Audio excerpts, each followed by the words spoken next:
ನಾನು ಊತಿರೋ ಬಾಳೆ ಗಿಡಗಳೆಲ್ಲ ನೋಡ್ಕೊಂಡು ನನ್ನ ಫ್ರೆಂಡ್ಸ್ ಇತ್ತೀಚೆಗೆ 8 ಎಕರೆ ಏಲಕ್ಕಿ ಬಾಳೆ ಗಿಡ ಊತವ್ರೆ. ಯಾಕಂತಂದ್ರೆ ಬಾಳೆಗಿನಲ್ಲಿದ್ದಾಗ ಬಾಳೆ ಗಿಡಗಳಿರ್ಬೇಕಂತ ನನ್ಕೂನು ಆಸೆ.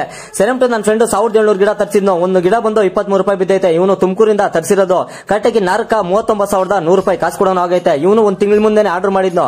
ಅವರಾಗ ಅವರೇ ಡೆಲಿವರಿ ಕೂಡ ತಂದ್ಕೊಳ್ಬಿಟ್ಟು ಹೋದ್ರು. ಅವ್ರ ನಂಬರ್ನ ಡಿಸ್ಪ್ಲೇ ಮೇಲೆ ಹಾಕಿದ್ದೀನಿ, ನಿಮ್ಗೆ ಯಾರು ಬೇಕಾದ್ರೆ ಕಾಂಟ್ಯಾಕ್ಟ್ ಮಾಡ್ಕೊಳ್ರಿ.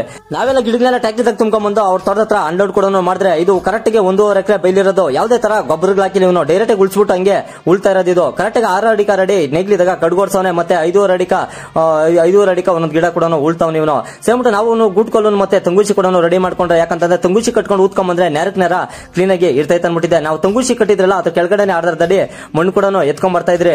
ಎತ್ಕೊಂಡ್ ಬಂದಿದ್ದಾದ್ಮೇಲೆ ಉಳಕ್ಕಿಂತ ಮುಂಚೆ ನನ್ನ ಫ್ರೆಂಡ್ ಪೋರೆಟ್ ಕೂಡ ತರಿಸಿದ್ನ 5 ಪ್ಯಾಕೆಟ್. ಒಂದು ಪ್ಯಾಕೆಟ್ ಬಂದಿದ್ದು 100 ರೂಪಾಯಿ. ಸೇಮ್ಬಿಟ್ಟು ಯಾಕಂತಂದ್ರೆ ಉಳುಗ್ಲು ಬುಡುಗ್ಲು ಏನು ತಿನ್ಬಾರ್ದು ಅನ್ಬಿಟ್ಟು ಗಿಡನ ಅದಕ್ಕೋಸ್ಕರ 10 ಗ್ರಾಮ್ ಪೋರೆಟ್ ಕೂಡ ಹಾಕೊಂಡ್ ಬರ್ತಾ ಇದ್ರೆ. ಟೈಮ್ ನೋಡಿದ್ರೆ ಬೆಳಗ್ಗೆ 10 ಗಂಟೆ ಆಗಿತ್ತು. ನನ್ನ ಫ್ರೆಂಡ್ ಇವತ್ತು ಪಾಯಸನೂ ಕೂಡ ಚಿತ್ರಾನ್ನ ಕೂಡ ಮಾಡ್ಸಿದ್ನು. ನಾವು ಇಷ್ಟು ಜನ ಹೋಗಿರೋದ್ರೆ ಕರೆಕ್ಟ್ ಇವತ್ತು 13 ಜನ ಹೋಗಿರೋದು. ನನ್ನ ಫ್ರೆಂಡ್ಸ್ ಬೇರೆಯವರೆಲ್ಲ ಸೇರಿ ಸೆರೆಮಟ್ಟಿದ್ದೆ. ನಾವು ತಿರ್ಗಾ ತೋಟಕ್ಕೆ ಬರಕ್ಕೆ 11 ಕಾಲ ಆಗಿತ್ತು. ನಾನು ಪ್ಲೇಟ್ಗಳಿದಾಗ ಗಿಡಗಳು ಎತ್ಕೊಂಡು ಕೊಡ್ತಾ ಇದ್ರೆ ಪಾಪ ಅವರು ಕ್ಲೀನ್ ಆಗಿ ಪೋರೆಟ್ ಹಾಕೊಂಡು ನಾವೆಲ್ಲೆಲ್ಲಿ ತೋಡಿದ್ರೆ ಅಲ್ಲಿ ಒಂದೊಂದು ಗಿಡ ಕೂಡ ಹಾಕೊಂಡ್ ಬರ್ತಾ ಇದ್ರು. ಇವ್ರು ಹಾಕೊಂಡ್ ಬರ್ತಾ ಇದ್ರೆ ಬೇರೆಯವರು ಏನ್ ಮಾಡ್ತಾರೆ ಅಂದ್ರೆ ಕ್ಲೀನ್ ಆಗಿ ಅದನ್ನ ಉತ್ಕೊಂಡು ಕೂಡ ಬರ್ತಾ ಇದ್ರು. ಕರೆಕ್ಟಾಗಿ 52 ಸಾಲ್ ಬಿದ್ದೈತೆ. ಒಂದ್ ಸಾಲ್ಕ 37 ಗಿಡ ಕೂಡ ಬಿದ್ದೈತೆ. ಟೋಟಲ್ 1664 ಗಿಡ ಈ ಬೈಲ್ಕ ಬಿದ್ದೈತೆ. 1.5 ಎಕರೆ ಬೈಲ್ಕ. ಇದನ್ನೆಲ್ಲ ಮಾಡಿ ಮುಗಿಸಕ ಟೈಮ್ ನೋಡಿದೆ 4:15 ಆಗಿತ್ತು. ಮಾಡಿರೋ ಬೈಲು ಈ ತರ ಇತ್ತು. ಇವತ್ತಿನ ಕತೆ ಇಷ್ಟು. ನಾಳೆ ಸಿಗ್ತೀನಿ ಫ್ರೆಂಡ್ಸ್ ನಿಮ್ಕ.